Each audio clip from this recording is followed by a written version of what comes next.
வார்த்தையை திருப்பிக் கொள்ளுங்கள். வசனம் திருப்புங்க. 2 கொரிந்தியர் 3வது அதிகாரம் 18வது வசனம். 2 கொரிந்தியர் 3வது அதிகாரம் 18வது வசனம்.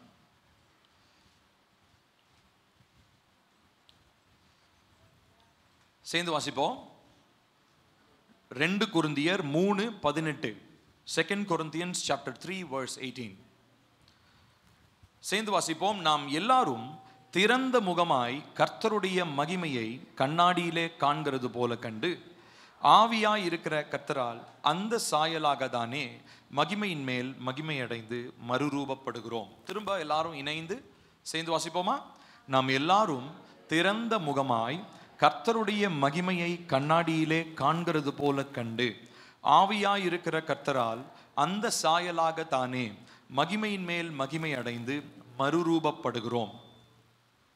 இந்த நாளிலே நான் உங்களோடு கூட தியானத்திற்காக, இது ஒரு பிரசங்கம் இல்லை, இது ஒரு தியானமாக இருக்க போகிறது. இந்த நாளில் நம்ம எல்லாரும் இணைந்து ஒரு குறிப்பிட்ட பகுதியை நம்ம தியானிக்க போகிறோம். இந்த தியானத்தில் உங்களோடு கூட முக்கியமான காரியங்களை ஆவியானவர் நிச்சயமாக பேசுவார் என்று சொல்லி நான் நம்புகிறேன். நம்ம எல்லாருமே ஆண்டவராகிய இயேசு கிறிஸ்துவனுடைய சுவிசேஷத்தை கேட்டு ரட்சிக்கப்பட்டவர்களாய் இந்த இடத்துல இருக்கிறோம். ஒரு சிலர் ரட்சிக்கப்படாதவர்களாக இருக்கிறோம். ஒரு சிலர் இயேசுவை பற்றி தெரியும், ஆனால் இயேசு பல சாமியில் அவர் ஒரு சாமி அப்படின்னு உட்காந்துட்டு இருப்போம். அடுத்ததாக இயேசு ஒருத்தர் தான் சாமின்னு நம்புறவங்க இருக்கிறாங்க. அடுத்ததாக எனக்கு எந்த சாமியும் இல்லைங்க, அதனால ஏதோ சும்மா பொழுதுபோக்குறதுக்காக உட்காந்துருக்கிறேன் அப்படின்னு ஒரு சிலர் வந்திருக்கலாம். நீங்கள் யாராக இருந்தாலும் பரவாயில்ல. ஆனால் இந்த நாளில் ஒரு காரியத்தை உங்களுக்கு தெளிவுபடுத்த விரும்புகிறேன்.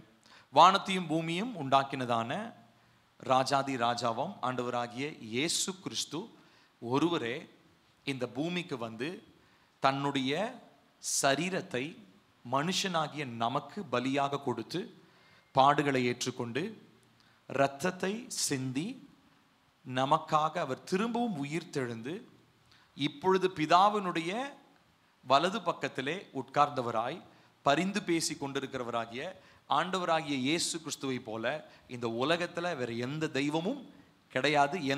எந்த மனிதனும் இதை செய்ததில்லை, எந்த தேவர்களும் கர்த்தாக்களும் இதை செய்தது கிடையாது. ஆண்டவராகிய இயேசு கிறிஸ்து ஒருத்தர் தான் ஜீவ பலியாக தன்னுடைய சரீரத்தை இந்த பூமிக்கு கொடுத்தார். இதுதான் நம்ம சுவிசேஷம்னு சொல்றோம். இதை விசுவாசிக்கணும், இதை நம்பணும். இதுதான் சுவிசேஷம் என்று சொல்லுகிறோம்.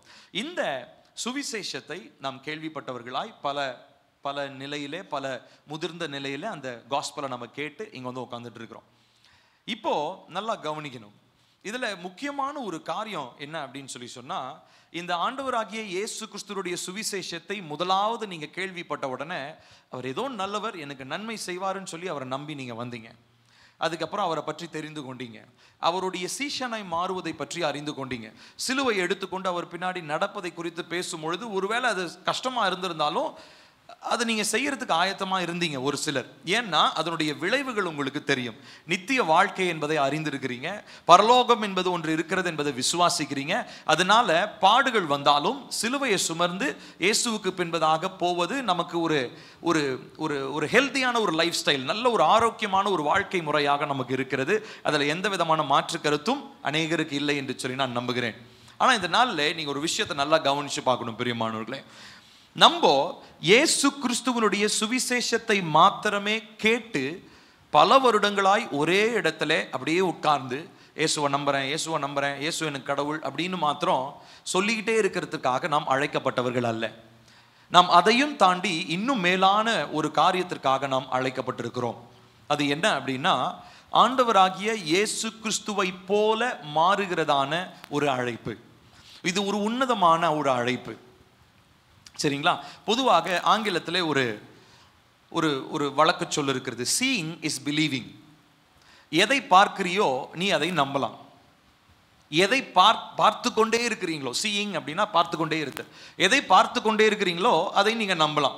இப்போ உதாரணத்திற்கு பில்லி ஆகிய நான் இங்கே இல்லை, ஆனால் உங்ககிட்ட சத்தம் மட்டும் தான் வருது அப்படின்னா நீங்க நீ பார்த்து சிரிப்பீங்க. கண்ணு முன்னாடி இப்படி மாடு மாதிரி நின்றுட்டு இருக்கிற, நீ இல்லைன்னு எப்படியா சொல்லுவ அப்படின்வீங்க இல்லையா? அப்போ கண்ணால் நீங்கள் பார்க்குறீங்க, அதனால நான் இருக்கிறேன்னு சொல்லி நீங்கள் நம்புறீங்க. இப்போ சீயிங் இஸ் பிலீவிங். ஆனால் இன்னொரு காரியத்தை அப்போஸ்தலனாகிய பவுல் தன்னுடைய வாழ்க்கையில நடைமுறைப்படுத்தினார். அதை தான் இந்த நாளில் நாம் வாசிக்கிறோம். அவர் சொல்றாரு, சீயிங் இஸ் பிகமிங். ஒருவரை பார்த்து கொண்டே இருக்கும் பொழுது அவரை போல நாம் மாறுகிறோம். நான் சொல்றது புரியுதுங்களா உங்களுக்கு? எல்லாரும் சொல்றது பார்த்தா நம்பலாம். ஆனா பவுல் சொல்றாரு தன்னுடைய வாழ்க்கையில, ஒருத்தங்களை பார்த்துக்கிட்டே இருந்தீங்கன்னா அவங்கள மாதிரியே நீங்க மாறிடலாம். இப்போ இதுக்கு ஒரு சிறந்த உதாரணம் யார் அப்படின்னு சொல்லி பார்த்தீங்கன்னா, நிறைய மனிதர்கள் இருக்காங்க. அதில் எனக்கு ரொம்ப பரிச்சயமான, எனக்கு ரொம்ப பழக்கம்னு சொல்ல முடியாது, ஆனால் நான் மிகவும் பார்த்து என்கிட்ட கொஞ்சம் நெருக்கமான ஒரு நண்பர். நான் சேலமில் இங்கே வரதுக்கு முன்னாடி அஸ்தம்பட்டியில் எங்களுடைய வீட்டில் இருக்கும்போது நான் ஒரு ஜிம்முக்கு போவேன். வெயிட் லாஸ் பண்ணுறதுக்கு ஜிம்முக்கு போனேன். நான் போனது வந்து ஒரு வருஷம் தான் போயிருப்பேன்னு நினைக்கிறேன். ஆனால் அங்கே போகும்போது அங்கே ஒரு மனிதர் ஒருவர் வந்தார். முதல் தடவை நான் ஃபஸ்ட் டைம் ஜிம்முக்கு போகும்போது அவர் பார்த்தேன். அவர் முதல்ல நான் பார்த்த உடனேயே நான் உண்மையாலுமே பயந்துட்டேன். ஏன்னா ரஜினிகாந்த் வராருன்னு நினச்சேன் நான்.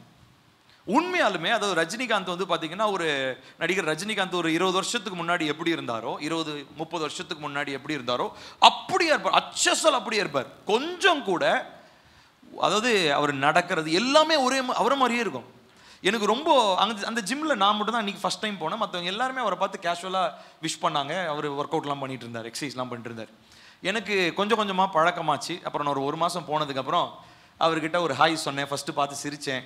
ஏன்னா எனக்கு ஆர்வம் தாங்க முடியல, எப்படியா அந்த மனுஷன் இப்படி இருக்கிறாருன்னு சொல்லி. அப்புறம் கொஞ்சம் கொஞ்சமாக பேச ஆரம்பித்த உடனே அப்போ அவர்கிட்ட பேசினேன். அப்போது ஒரு நாள் பேசிகிட்டு இருக்கும்போது அப்புறம் அவரே அந்த டாபிக் எடுத்தார்.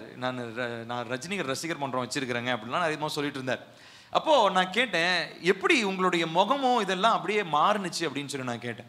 எனக்கு ரொம்ப எனக்கு அதாவது ரஜினி பேசுகிற மாதிரி பேசலாம், ட்ரெஸ்ஸு போடலாம், ஹேர் கட் பண்ணிக்கலாம், ஆனால் சாயல் எல்லாமே அப்படியே, அதாவது ஃபஸ்ட் டைம் பார்த்தோன்னே நான் நடிகர் தான் வந்துட்டானேன்னு நினச்சேன்.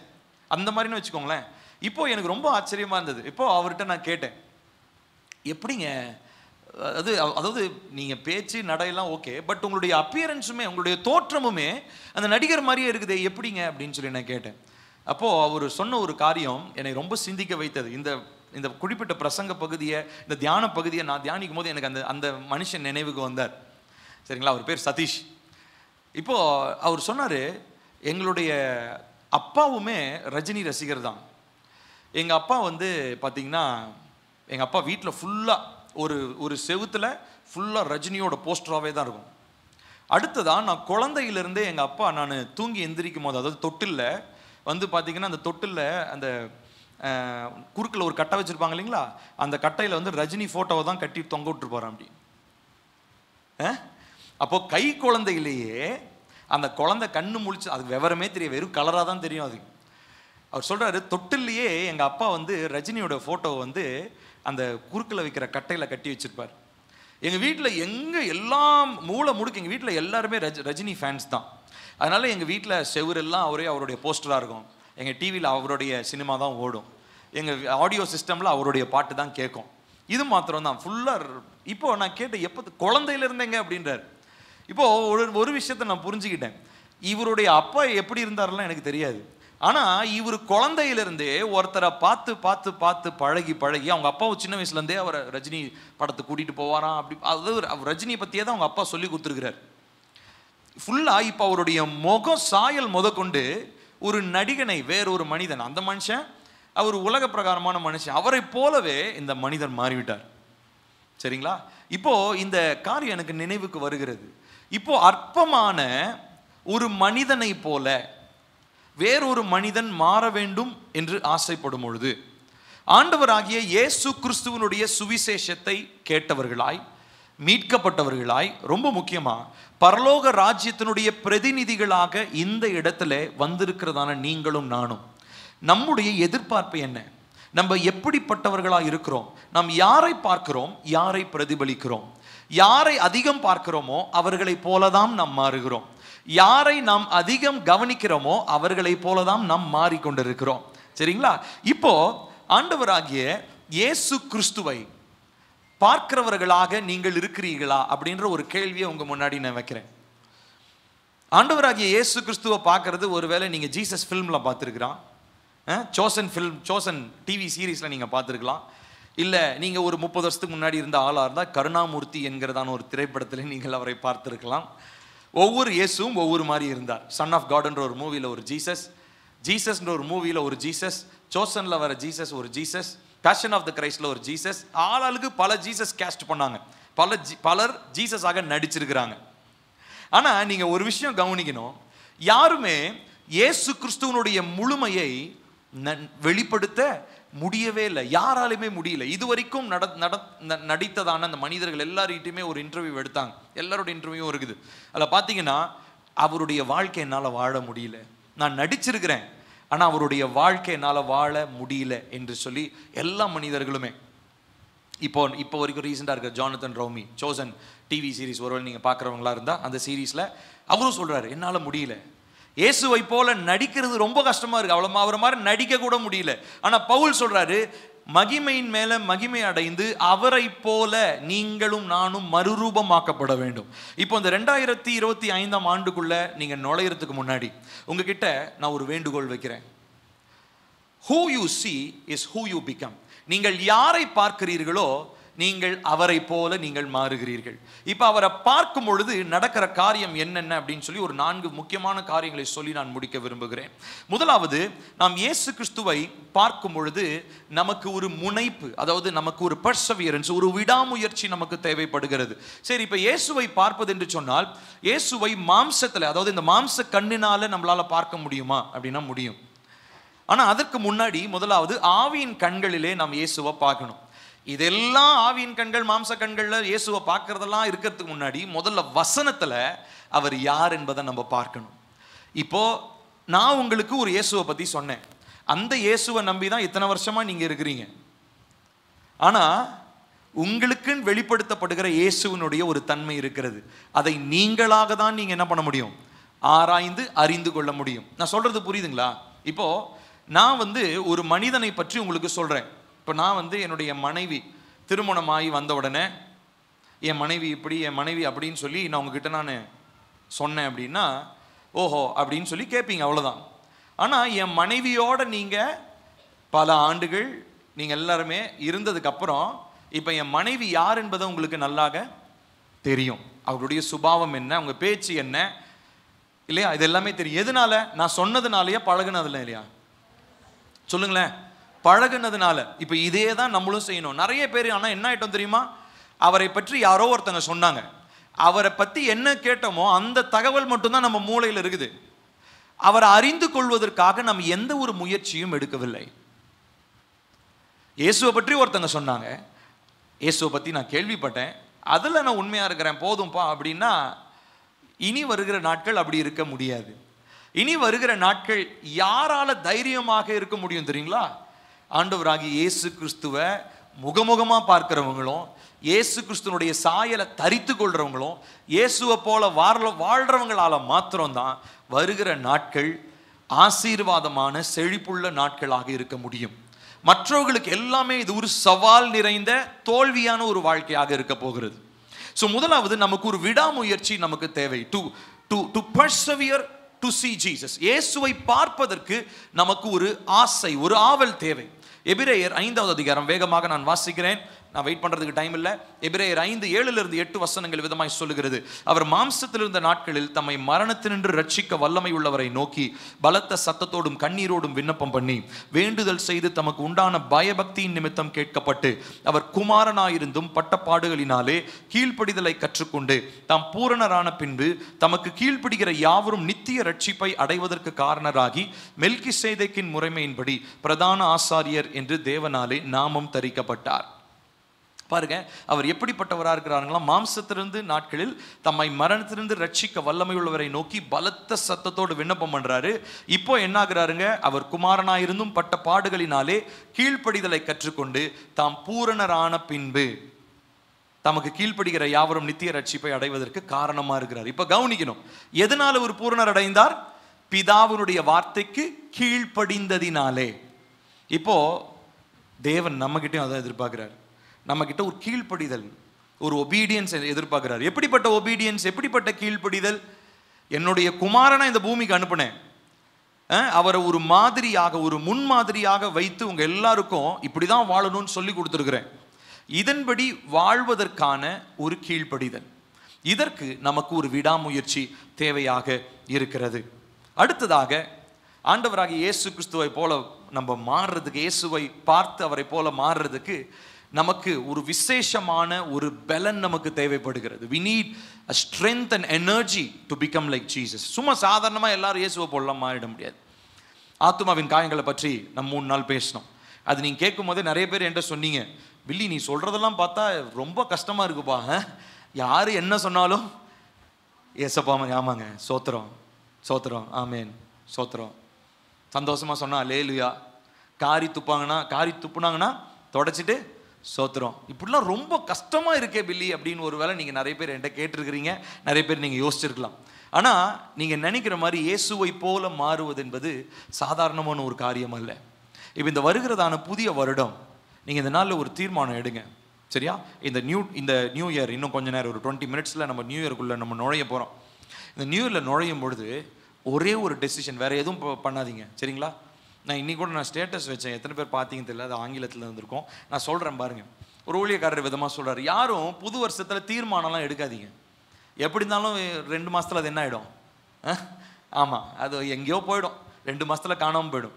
ஆனால் அதுக்கு பதிலாக நீங்கள் என்ன பண்ணணும்னா பரிசுத்த பழக்க வழக்கங்களை பழகி கொள்ளுங்கள், பழக்கங்கள் உண்டாக்கி கொள்ளுங்கள். தீர்மானம் எடுக்காதீங்க, தீர்மானம் 1 மாதம் 2 மாதம் தான், ஆனால் பழக்கம்னு வந்துச்சுன்னா என்ன ஆயிடுங்க, நம்மோடு கூட அது எப்பயுமே மாறாமையே இருக்கும்.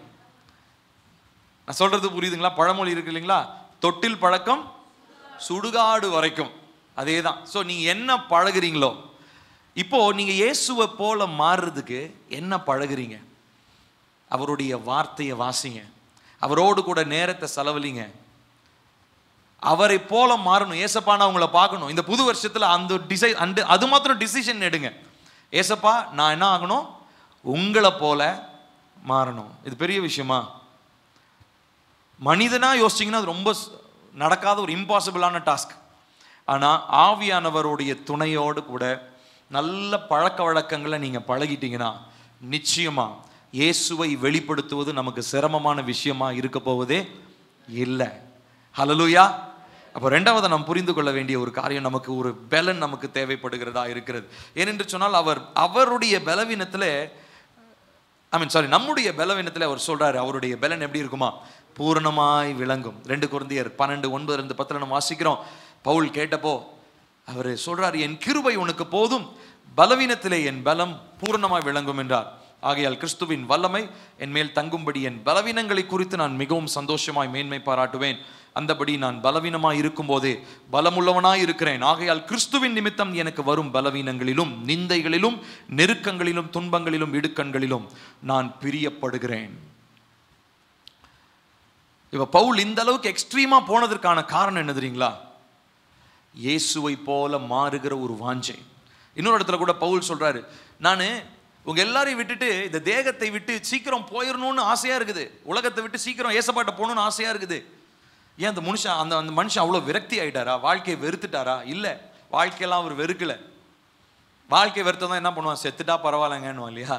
அந்த விரக்தியின் பேச்சு இல்லை. பவுல் சொல்றாரு, நான் அவரை ரொம்ப அதிகமாக நேசிக்கிறேன், அதனால அவர் கூட போய் இருக்கணும்னு ஆசைப்படுறேன். ஆனால் இந்த பூமியில் நான் இன்னும் கொஞ்ச நாள் இருக்க வேண்டியது நல்லது. ஏன்னா நான் இங்கே இருந்தேன்னா உங்களுக்கு இன்னும் என்ன பண்ணுவேன், நான் நிறைய இயேசுவை பற்றி கற்றுக் கொடுப்பேன், நிறைய லெட்டர்ஸ் எழுதுவேன், இன்னும் நிறைய நிருபங்கள் எழுதி உங்களுக்கு இயேசுவினுடைய வெளிப்பாடுகளை கற்றுத் தருவேன். இப்போ பாருங்களேன், பவுலுடைய இயக்கம் எவ்வளோ அழகான ஒரு இயக்கம் பாருங்க. இந்த பூமியில் இருந்தேன்னா இயேசுவை பற்றி சொல்லுவேன். இந்த பூமியை விட்டு போகிறதுக்கும் எனக்கு ஆசையாக இருக்குது. ஏன்னா எங்கே தான் போக போகிறேன், இயேசுவோட கூட நான் போக போகிறேன், இயேசுவோட இருக்க போகிறேன். இப்போ நம்ம யாருமே மரணம்ன்றதை நம்ம யாரும் விரும்புகிறதே கிடையாது, கரெக்டா? ஆனால் தேவனுடைய வார்த்தை ரொம்ப தெளிவாக சொல்லுது, ஆண்டவராகிய இயேசு கிறிஸ்து அவரும் என்ன பண்ணுறாருங்க, அவருடைய வேலை முடிஞ்சதுக்கப்புறம் கண்டிப்பாக என்ன ஆகுது, நமக்கு டிக்கெட் நமக்கு கன்ஃபார்ம், நம்ம ஒரு நாள் போக தான் போகிறோம், டிக்கெட் வாங்கிட்டு போக தான் போகிறோம். ஆனால் என்னைக்குன்னு நமக்கு தெரியாது, கரெக்டாக? நம்ம யாருக்குமே என்னைக்குன்னு தெரியாது. ஆனால் கர்த்தர் நம்மளை என்ன பண்ணுறாரு தெரியுமா, அதற்காக நம்மை தகுதிப்படுத்துகிறார், பரிசுத்தப்படுத்துகிறார். பரிசுத்தவான்களை அவர் தகுதிப்படுத்தி கொண்டே இருக்கிறார் நாளுக்கு நாள். இப்போ இந்த 2024 25 நுழையிறீங்க, நல்லா கவனிங்க பிரியமானவர்களே. இப்போ உங்களை தகுதிப்படுத்துறார். உங்ககிட்ட ஒரு கேள்வி, ஒரு எதிர்பார்ப்பு வைக்கிறார், நீ என்னை போல மாறுவியா? will you become like me? அவரை நம்ம பார்க்கும் பொழுது when you see Jesus you become like Jesus. இயேசுவை பார்க்கும் பொழுது இயேசுவை போல மாறுகிறோம். இயேசுவை முதல்ல எங்க பார்க்க முடியும்? கண்ணில், இந்த மாம்ச கண்ணிலையும் ஆவி கண்ணெல்லாம் பார்க்கறதுக்கு முன்னாடி வசனத்துல தான் முதல்ல அவரை நம்ம பார்க்க முடியும். சுவிசேஷ நூல்களை திரும்ப திரும்ப வாசிங்க. 4 சுவிசேஷ நூல் தான் இருக்கு, மத்தேயு, மார்க்கு, லூக்கா, யோவான். திரும்ப திரும்ப வாசிங்க. நிருபங்களையும் வாசிங்க. பவுல் இயேசுவை பற்றி பல வெளிப்பாடுகளை சொல்லியிருக்கிறார், சபையை பற்றி பல வெளிப்பாடுகள். பிரியமானவர்களே, வசனத்துல இயேசு கிறிஸ்து யாருன்னு உங்களுக்கு தெரியலனா, நீங்க என்ன பண்ணாலும், எவ்வளோ விரதம் இருந்தாலும் ஏசப்பா உங்க கண்ணு முன்னாடி வந்து நிற்க போறது கிடையாது. நம்ம பரலோகத்துக்குள்ளேயும் போறது டவுட்டு தான். சரியா? அப்போ 2வது விஷயம், நமக்கு ஒரு அசாதாரணமான பலன் வேண்டும் இயேசுவை பார்ப்பதற்கு. அடுத்தது 3வதாக, நமக்கு தெய்வீக ஞானம் வேண்டும். இயேசுவை பார்ப்பதற்கு தெய்வீக ஞானம் நமக்கு வேண்டும். அந்த தெய்வீக ஞானம் இருந்தால் தான் யூ வில் ஹேவ் திஸ் ஏர்னிங்னா என்னன்னா, சம்பாதிக்கிறது அந்த ஏர்ன் இல்லை, அதாவது ஒரு ஆசை. YEARN சொல்லுவாங்க. ஏர்ன் அப்படின்னா அர்த்தம் ஆசைப்படுறது, மனசார அப்படி விரும்புறது. இப்ப இந்த ஆசை எங்க இருந்து வருது தெரியுங்களா? அவர் கொடுக்கிற ஞானத்தினாலே. பாருங்க, 1 கொரிந்தியர் 1வது அதிகாரம் 24வது வசனம். 1 கொரிந்தியர் 1:24. ஆகிலும் யூதரானாலும் கிரேக்கரானாலும் எவர்கள் அழைக்கப்பட்டிருக்கிறார்களோ அவர்களுக்கு கிறிஸ்து தேவ பலனும் தேவ ஞானமுமாக இருக்கிறார். அவர் நம்முடைய ஞானமாக இருக்கிறார். இப்போ அவரை நீங்க தேடணும். எனக்கு தெய்வீக ஞானம் வேணும். நம்மளுடைய ஜெபம் அதுதான், எனக்கு தெய்வீக ஞானம் வேணும் ஆண்டவரே. இந்த வருகிற நாட்களில் நான் இன்னும் அதிகமாக நான் உங்களை பார்க்க நான் ஆசைப்படுறேன். எனக்கு அந்த ஞானத்தினால என்னை நீங்க கர்த்தர் நிரப்புங்க அப்படின்னு சொல்லி. அடுத்ததாக 4வதாக நமக்கு தேவை, we need stability. நிலைப்பாடுள்ள மனிதர்களாக இருக்க வேண்டும். பேலன்ஸ்டா, நடுநிலையா, கரெக்டா இருக்கணும். நம்ம ஒழுக்கமற்ற வாழ்க்கை, நடுநிலை இழந்த வாழ்க்கை இயேசுவை தரிசிக்க முடியாத வாழ்க்கையாக போய்விடும். இயேசுவை பார்க்கவே முடியாது. you cannot see Jesus. நிறைய பேர் இல்லைங்க, நான் தரிசித்து நடவாமல் விசுவாசித்து நடப்பேன் அப்படின்னு சொன்னீங்கன்னா, அப்பனா உங்ககிட்ட விசுவாசம் இல்லைன்னு அர்த்தம். விசுவாசிச்சு நடக்கிறவங்க இன்னும் அதிகமாக என்ன தெரியுங்களா பண்ணுவாங்க? இயேசுவை பார்க்கணும்னு ஆசைப்படுவாங்க. ஏன்னா ஒவ்வொரு பாகமும் நம்முடைய இயேசுனுடைய ஒவ்வொரு பரிமாணத்தை நமக்கு கற்றுக் கொடுக்கிறது. So when you came to know about Jesus in your salvation, ரட்சிப்பின் காலத்தில் நீங்க இயேசுவை பற்றி ஒரு லெவல்ல தெரிஞ்சு கொண்டீங்க. பைபிளை படிக்கும் போது இன்னொரு பகுதி தெரிந்து கொள்றீங்க. அடுத்தது அவரை முகத்துக்கு முகம் நேரா பார்க்கும் போது அவரை இன்னும் அதிகமா தெரிந்து கொள்றீங்க. பரலோகத்துக்கு போற ஒரு நாள் வரும், அந்த நாள்ல முகமுகமா பார்ப்போம். அறிய வேண்டிய பிரகாரம் நான் அறிந்து கொள்வேன் அப்படின்னு அப்போஸ்தலனாகிய பவுல் சொல்றாரு. 1 கொரிந்தியர் 13வது அதிகாரத்தில் சொல்றாரு, அறிய வேண்டிய பிரகாரம் நான் அறிந்து கொள்வேன் என்று சொல்லி. பிரியமானவர்களே, இந்த 4வது நான் சொல்ல விரும்புகிற காரியம், நமக்கு ஒரு நடுநிலை நமக்கு தேவையாக இருக்கிறது. நம்மளுடைய ஃபவுண்டேஷன் ரொம்ப ஸ்ட்ராங்கா இருக்கணும். ஸ்ட்ராங்கா இருந்தா நம்ம இயேசுவை பார்க்குற அந்த டாஸ்கை விட்டு நம்ம வேற டாஸ்க் எங்கேயுமே நம்மளுடைய ஃபோக்கஸ் மாறவே மாறாது. பாருங்க, அதே அப்போஸ்தலனாகிய பவுல் 1 கொரிந்தியர் 3:11 விதமாய் சொல்லுகிறார், போடப்பட்டிருக்கிற அஸ்திபாரமாகிய இயேசு கிறிஸ்துவை அல்லாமல் வேறே அஸ்திபாரத்தை போட ஒருவனாலும் கூடாது. அவர் தான் அஸ்திபாரம், திட அஸ்திபாரம். அவர் மேல உங்களுடைய கட்டடம் கட்டப்பட்டிருக்கும் போது நீங்கள் நிலைப்பாடுள்ளவர்களாக, ஸ்ட்ராங்கா, ஸ்டேபிளா, நடுநிலையா, பேலன்ஸ்டா, எந்த நிலையிலும் அசராம நிற்க முடியும். ஏசப்பா கூட இன்னொரு இடத்துல சொல்றாரு இல்லைங்களா, உவமையில என்னுடைய வார்த்தைகளை கேட்டு இதன் மேல தன்னுடைய வாழ்க்கையை அமைத்துக் கொள்ளுகிறவன் எப்படிங்க, கற்பாறையின் மேல தன்னுடைய வீட்டை கட்டினவனுக்கு ஒப்பிடுகிறாரு. ஸோ பெரும் மழை காற்று அடிக்கும் பொழுது என்ன பண்றது இல்லைங்க, அது அசைவது இல்லை. அப்போ அதே போலதான் பிரியமானவர்களே, நம்ம இந்த நாட்களில் 4வதா செய்ய வேண்டிய முக்கியமான ஒரு காரியம், நம்ம உறுதியாக அவரிலே நாம் கட்டப்பட்டிருக்க வேண்டும். அடுத்தது கடைசியாக நான் சொல்ல விரும்புகிறதான ஒரு காரியம், ஆண்டவராகிய இயேசு கிறிஸ்துனுடைய சர்வ வல்லமையை குறித்த ஒரு உறுதி நமக்குள்ள எப்பயுமே இருக்கணும். A surety about the sovereignty of God. கர்த்தர் சர்வ வல்லமையுள்ளவர் என்கிறதான உறுதி ஒரு நாளும் நம்முடைய இருதயத்தை விட்டு மாறவே கூடாது. எல்லாம் இப்போ சொன்னால் நல்ல தலையை ஆட்டும். ஆமாங்க, ஐயோ ஏசப்பா மாதிரி யாரோ ஒருத்தர் இருக்க முடியுமா அப்படிலாம் சொல்லுவோம். ஆனால் ஒரு பிரச்சனை வர நேரத்தில் உங்களுடைய முகத்தை பார்த்து அப்படியே குறுகுருன்னு ஒரு 2 நிமிஷம் பார்த்தோன்னா உங்களுக்கு புரியும் நான் எதுக்காக அந்த பார்வை பார்க்குறேன். நிறைய நேரங்களில் பேச்சை விட நம்ம பார்வையே பேசும். அப்படியே பதறிக்கிட்டே இருப்பாங்க. ஐயோ என்ன ஆகுது போகுதுன்னு தெரியலையே அப்படின்னு. அப்போ 2 நிமிஷம் அவங்கள அப்படியே பாருங்க. நோக்கு வர்மம் அந்த மாதிரி இப்படியே பாருங்க. நீங்க பார்க்கும்போது என்ன நடக்குது தெரியுமா? You are giving a surety. உங்களுக்குள்ள ஆவியானவர் இருக்கிறாரு. உங்க மனைவி பதட்டப்படுறாங்களா, உங்க மனைவியை பாருங்க, முறைச்சு பார்க்கறது இல்லை. ஆமா, தேவனுடைய நிறைவினால. பாருங்களேன், நம்ம நிறைய நேரங்களில் பிரியமானவர்களே, நம்ம குடும்ப உறவிலேயே நம்ம கர்த்தருடைய சர்வ வல்லமையை குறித்த உணர்வற்றவர்களாக நம்ம போயிடுறோம். பதறுகிற நேரம், குறைவு வருகிற நேரம், பலவீன நேரம், தேவைகள் இருக்கிற நேரம், எல்லா நேரத்துலையும் திடீர்னு பயங்கர வீட்டில் சண்டை நடக்குது. சண்டை போடுற நேரத்தில் சண்டையை தான் பார்க்கணும்னு நம்ம நினைப்போமோ இல்லையே, யாருமே என் கர்த்தர் சர்வ வல்லமை உள்ளவர், இந்த சண்டையெல்லாம் ஒரு பிரச்சனையே இல்லை அப்படின்னு நம்மளால சொல்ல முடியுமா? முடியலன்னா இன்னும் நம்ம வளரலன்னு அர்த்தம். இன்னும் வளர வேண்டிய பிரகாரம் நம்ம வளரலன்னு அர்த்தம். இப்போ நம்ம எல்லாருடைய வாழ்க்கையிலும் பிரியமானவர்களே, இந்த வரப்போகிற வருஷத்தில் நம்முடைய ஃபோக்கஸ் யாருங்க? இயேசு.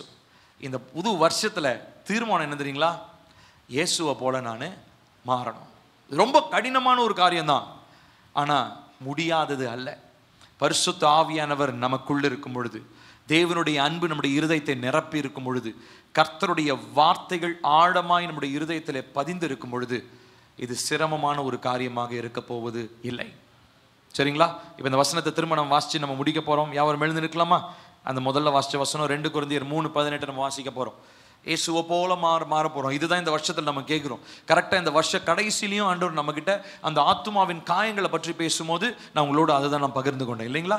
ஆத்துமாவின் காயங்களை பற்றி சொல்லும் போது நான் உங்கள்கிட்ட முக்கியமான ஒரு விஷயத்த சொன்னேன். என்ன சொன்னேங்க? நம்மளுடைய ஆவியில் என்ன இருக்கணும்?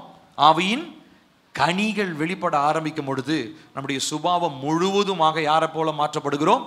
இயேசுவை போல மாற்றப்படுகிறோம். இயேசு ஒருத்தர் தான் இந்த பூமிக்கு வந்து காயம் இல்லாதவராக அவர் வாழ்ந்தார். காயம் இல்லாதவராக வாழ்ந்தார். யாரும் அவர் காயவும் படுத்தல, அவருக்கும் காயம் இல்லை. பரிசேயர் சதுசேயர் பேசும்போது கூட அவர் காயப்படலை, அவர் அவர்களை மன்னித்தார். இதெல்லாம் எதுக்காக?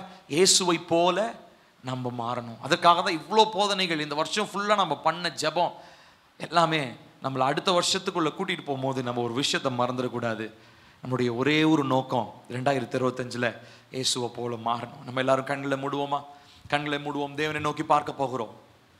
ஏசப்பா, உங்களை மாதிரி நான் மாற்றப்படணும், உங்களை போல நான் மாற்றப்படணும், உம்மை போல நான் மாற்றப்படணும். கேட்போமா? எல்லாரும் கண்களை மூடுவோம். தேவனை நோக்கி பார்த்து சொல்லுவோம். இயேசு ராஜா, உம்மை போல நான் மாற்றப்படணும், உம்மை போல நான் மாற்றப்படணும். அதற்காகவே நான் வந்திருக்கிறேன். அதுதான் என்னுடைய தேவை. இந்த புது வருஷத்துல நான் அதற்காக தான் நான் ஜெபிக்கிறேன். இன்னும் 10 minutes இருக்குது. கமிட் பண்ணி நம்ம ஜெபிக்க போகிறோம். எல்லாரும் கண்களை மூடுவோமா? கண்களை மூடுவோம். தேவனை நோக்கி பார்க்க போகிறோம். ஏசப்பா, அப்பா, நான் இந்த நாளிலே உங்களை பார்க்கிறேன். I fix my eyes upon you. நான் என்னுடைய கண்களை உம்மேல நான் வைக்கிறேன். ஏனென்று சொன்னால் உங்களை பார்க்க பார்க்க உங்களை மாதிரியே நான் மாற முடியும். உங்களை பார்க்க பார்க்க உங்களுடைய தன்மை எனக்குள்ள உருவாக ஆரம்பிக்கும். உங்களை பார்க்க பார்க்க உங்களுடைய சுபாவம் எனக்குள்ள வர ஆரம்பிக்கும். நீங்க பேசுற பேச்சு தான் என் பேச்சு, உங்களுடைய பார்வை மாதிரி தான் என் பார்வை இருக்கும், உங்களுடைய நட மாதிரி தான் என் நட இருக்கும், உங்களுடைய சிரிப்பு மாதிரி தான் என் சிரிப்பு இருக்கும். நான் இயேசுவை போல மாற்றப்படணுன்றதுக்காக தான் நீங்க இந்த பூமிக்கு வந்தீங்க. ஆகையினாலே நாங்க வெறும் ரட்சிக்கப்பட்டு சுவிசேஷத்தை கேட்கறது மாத்திரமே அப்பா நீங்க இந்த பூமிக்கு வந்ததனுடைய நோக்கம் அல்ல. நாங்க எல்லாருமே பிதாவினுடைய குமாரர்களும் குமாரத்திகளுமாக பூரணப்பட வேண்டும் என்பது உம்முடைய சித்தமாக இருக்கிறது. அதனால இந்த நாளில் நான் ஜெபிக்கிறேன். அப்பா கர்த்தாவே, உமக்கு நாங்கள் நன்றி சொல்லுகிறோம், நன்றி சொல்லுகிறோம், நன்றி சொல்லுகிறோம். ஹalleluya, ஹalleluya. கர்த்தாவே, உமக்கு நாங்கள் நன்றி சொல்லுகிறோம் ராஜா. அப்பா, உமக்கு நாங்கள் நன்றி சொல்லுகிறோம் ராஜா. கர்த்தாவே, உமக்கு நாங்கள் நன்றி சொல்லுகிறோம். உம்மை போல நாங்கள் மாற வேண்டும், உம்மை போல நாங்கள் மாற வேண்டும். அப்பா, உம்மை போல நாங்கள் மாற வேண்டும். கேட்கலாம், எல்லாரும் வாயை திறந்து கேளுங்க. உம்மை போல நாங்கள் மாறணும் ஏசப்பா, உம்மை போல நாங்கள் மாற வேண்டும், உம்மை போல நாங்கள் மாற வேண்டும் ஏசப்பா, உம்மை போல நாங்கள் மாற வேண்டும் ராஜா, உம்மை போல நாங்கள் மாற வேண்டும். கேட்போம், எல்லாரும் வாயை திறந்து, ஏசு ராஜா, நான் உம்மை போல மாற வேண்டும். கேட்போம், கேட்போம், கேட்போம். இந்த புது வருஷம் இதுதான் நம்முடைய லக்கு, இதுதான் நம்முடைய லக்கு, நம்முடைய லட்சியம். நம்ம அதுக்காக தான் வாழ்றோம். சம்பாதிக்கிறதுக்கு வாழல, வீடு கட்டுறதுக்கு வாழல, பிள்ளைய கல்யாணம் பண்ணி கொடுக்கறதுக்கு வாழல, சொத்து சேர்த்து வைக்கிறதுக்கு நம்ம வாழல. இயேசுவை போல மாறுறதுக்காக தான் நம்ம வாழ்றோம். இதை தவிர்த்து வேற எந்த மனுஷனும் வேற எந்த நோக்கத்திற்காக வாழ்ந்தாலும் அவனுடைய வாழ்க்கை வீணானது, அவனுடைய வாழ்க்கை பிரயோஜனமற்றது. ஒரு மனுஷன் இயேசுவை போல மாறவில்லை என்று சொன்னால் அவனுடைய வாழ்க்கை லக்கு இழந்த, பிரயோஜனம் இழந்த, வீணாய் போன ஒரு வாழ்க்கையாக இருக்கிறது. ஆகையினால் இந்த நாளிலே நம்ம எல்லாரும் கேட்போமா தேவனிடத்துல, ஏசப்பா இந்த புது வருஷத்துல நான் ஒன்னே ஒன்று கேட்கிறேன் ஏசப்பா, நான் உங்களை மாதிரி மாறணும், உங்களை பார்க்கணும். முதலாவது நான் உங்களை பார்க்கணும், வசனத்துல உங்களை நான் பார்க்கணும். அப்பா நான் உங்களை ஆராதிக்கிற நேரத்தில் உங்களை நான் உணரணும். உங்களுடைய தன்மை, உங்களுடைய சுபாவம் என்னன்றதை நான் புரிஞ்சுக்கணும். உங்களோடு கூட நான் இன்னும் நெருக்கமா வரணும்ப்பா. எனக்கு அதற்காக நீங்க உதவி செய்யுங்கப்பா. கேட்போமா? எல்லாரும் வாயை திறந்து அமைதலா இருக்க வேண்டும் பிரியமானவர்களே. Just open your mouth and ask. வாயை திறந்து கேளுங்க. கர்த்தாவே நான் உம்மை போல மாறணும். இயேசுவே நான் உம்மை போல மாறணும். இயேசுவே உம்மை போல என்னை மாற்றுங்க. அதற்காக தான் நான் வந்திருக்கிறேன்ப்பா, அதற்காக தான் நான் வந்திருக்கிறேன்ப்பா. அதுவே என்னுடைய விருப்பம், அதுவே என்னுடைய விருப்பம். கேட்போம் கேட்போம் எல்லாரும் வாயை திறந்து.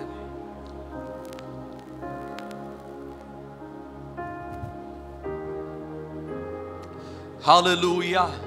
இயேசுவே உம்மை போல என்னை மாற்றும், உம்மை போல என்னை மாற்றும், உம்மை போல என்னை மாற்றுவீராக, உம்மை போல என்னை மாற்றுவீராக. கேட்போமா? எல்லாரும் வாயை திறந்து கேட்போம்.